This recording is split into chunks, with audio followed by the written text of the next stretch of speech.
Hello everyone.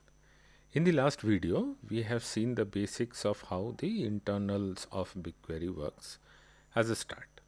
We have not looked into a lot of things, for example, where or how the data is stored, how these workers are working internally, how are they transferring data over the network, how is the data broken down into chunks and so on and so forth. We will be looking into these in some of these videos as we go along, and then we will do a deep dive as we go along into the later videos. As of now, let me tell you some of the nomenclatures. Example given, when it comes to storage, of BigQuery, internal to BigQuery or internal to Google Cloud Platform, we have a system called Colossus, right? This you can say is the global storage platform. This is the kind of global storage platform. This is where all of the data that you ever put into BigQuery in form of tables, in form of anything else, will be stored into Colossus unless we are talking about some special cases into BigQuery. But all of the storage, right? All of the storage, when the word storage comes to your mind, this is the system where the data is stored in a partitioned way, in chunks, just like you are seeing over here. For example, for this TBL1 table that we were discussing in the last video, right? We have three chunks: file 0, file 1 and file n, where n, the value of n is equal to 3. Here I have 3 files, so it should actually be 2. So this will not be file n, this can be called file 2, right? The same file 2 which was read over here by worker W2, right? So everything, when it comes to storage, it is stored in a system called Colossus. It is a highly redundant and performant disk organization. That's all we need to know right now, right? It is a highly redundant and performant disk organization. Now, when it comes to these operations like map, when the workers are reading the chunks of data from storage layer, how do we ensure that all of these activities, for example, this read activities, then the activities of these workers pushing the data over to the shuffle stage, right? Then again, one more worker is picking the data from the shuffle stage, and then it is going to do the final processing, and it is going to perform the reduce stage and produce us with the result. All of these operations will need a high class network. A very highly scalable network and high throughput network will be required over here. This is where Google's petabyte scale network comes into picture. Google has a petabyte scale network spread all over the world, right? And the name of that network is Jupiter, Jupiter. Jupiter. Jupiter is the networking layer by means of which all of these intercommunications will be done. Last but not the least, whenever I am talking about any kind of processing, example given, file 2 was processed by, for example, worker W2 in our example, right? Whenever we are going to talk about any kind of processing, any kind of program execution, right, then techniques like vectorization are made use of. And this is where a sophisticated processing engine known as Dremel comes into picture. If you want to read about Dremel, you will find a lot of materials actually over the internet, because Dremel is one of those open source softwares or open source frameworks which were developed inside Google. Just like Google came up with the concepts of MapReduce and Hadoop, or MapReduce and HDFS, right? So Dremel is yet another computing system, a very sophisticated processing system which tremendously improves the program execution, because it internally under the hood uses techniques like vectorization and so on. Now, in this particular video, our objective is, in the last video, this is what we have discussed, right? Whatever you see on the screen, this is what we have discussed in the last video. But this is a very, very mediocre use case, right? Doing a select count star may not be something that we do each and every day, because usually what will happen, or what might happen, is we might have data into multiple tables. Just to note over here, the concept of tables and data sets and how they are organized into BigQuery will very soon be discussed in the later videos in the series. But as of now, let's talk about one of the use cases where, let's say, we are going to do a join. right? In this case, we took an example of TBL1, which was, let's say, a 5 terabyte kind of a table where we have done a very, very simple query like select count star. This may not be there in reality, right? In reality, the queries that we are going to execute in BigQuery will be much more complex than this example, right? So let's take an example like that. So in this page, in this scene, I have two tables. Okay, I have two tables, table 1 and table 2. We will talk about organization of tables and how they are organized inside BigQuery a bit later in the next videos. But let's understand what is going to happen if I'm going to join, if I'm going to perform a join between these two tables. In the first stage of operation, I'm calling it stage 1.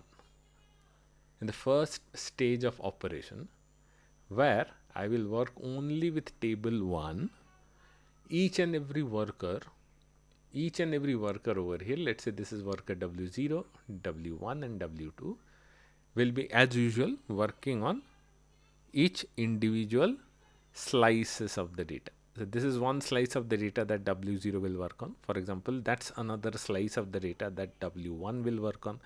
This is one more slice that W2 will work on, and so on and so forth. In the same way, I'll call another stage, stage 2, right? This is a query execution stage, stage 2, where data reading will happen now from table 2, where this chunk of data, let's say, will be read by this worker. Let's give it a name. So let's say this is worker W3. So worker W3 will read from this chunk of data. Then from this chunk of data, let's say this worker is going to read. Let's call this W4. Then there is this chunk of data which will be read by, let's say, worker W5. And last but not the least, there is one more chunk of data, it seems, in table T2, which is going to be read by worker W6, right? Now, what we are going to do is that in the next phase of query execution, so this is where the workers have read the data. I can also call this the map operation, right? Because I have read the data. The workers have read the data from the Colossus file system. Now the workers have the data. So whatever is the query, we are not going into any specific query. I have not even taken an example of a specific query where I am writing a query to join table 1 and table 2. You can just imagine a query in front of you where you are trying to join two tables, and these two tables are either huge, or one table is small and one table is big, and so on and so forth. So the basic idea that I am sharing over here works for any scenario, right? For example, table 1 is like 1 TB in size and table 2 is like 1 MB in size. In that case also the same scenario is going to work, right? So the size of the table is irrelevant in this case, right? The execution is always like the way that I'm explaining now, right? So what do we have here in stage 1 and stage 2? We have some workers, worker W0, W1 and W2. These guys, right? These guys are reading from the chunks of table T1, and workers W3, 4, 5 and 6. These 4 are reading from 4 chunks of table T2, right? What will be the next stage? If you look at the last example that we have taken, once we read the data, we come to the combination stage. We come to the shuffle stage, right? That's the same that is going to work over here as well, right? So I'm just going to name them as shuffle 1 for table 1, shuffle 2 for table 2, right? The workers W0, W1 and W2, as soon as they finish the operation, they send it over to the shuffle stage. This all happens in parallel, right? This all happens in parallel, right? These operations are not sequential. They cannot be sequential because else they're going to take a humongous amount of time to finish any query, especially on data sets which are bigger in size, right? So everything that is happening over here from the stage 1 stage and stage 2 stage into the shuffle 1 and shuffle 2 stage, they are always into parallel, okay? Now in the same way, W3 has finished this task. Let's say it is putting it over to shuffle 2, W4 is doing the same, W5 is doing the same, W6 is doing the same, right? So all the workers, what are they essentially doing? They are sending all of their outputs over to this shuffle stage, right? Over to this shuffle stage, right? Imagine shuffle 1 and shuffle 2 being the invigilator who is sitting in an exam room, and W0 to W6 are the students who are handing over their exam papers, right? Now that we have the data over here, you can see a peculiar thing, right? You can see a peculiar nature. This is a very generic nature, right? This is a very generic example, and this can happen with any data. For example, some of the shuffled data has come over here, which is of type red, and some of type red has come over here, right? This can happen. Why? Because if you are joining table 1 and table 2, there will be some common rows, right? There will be some common rows basis some kind of common filtering criteria, right?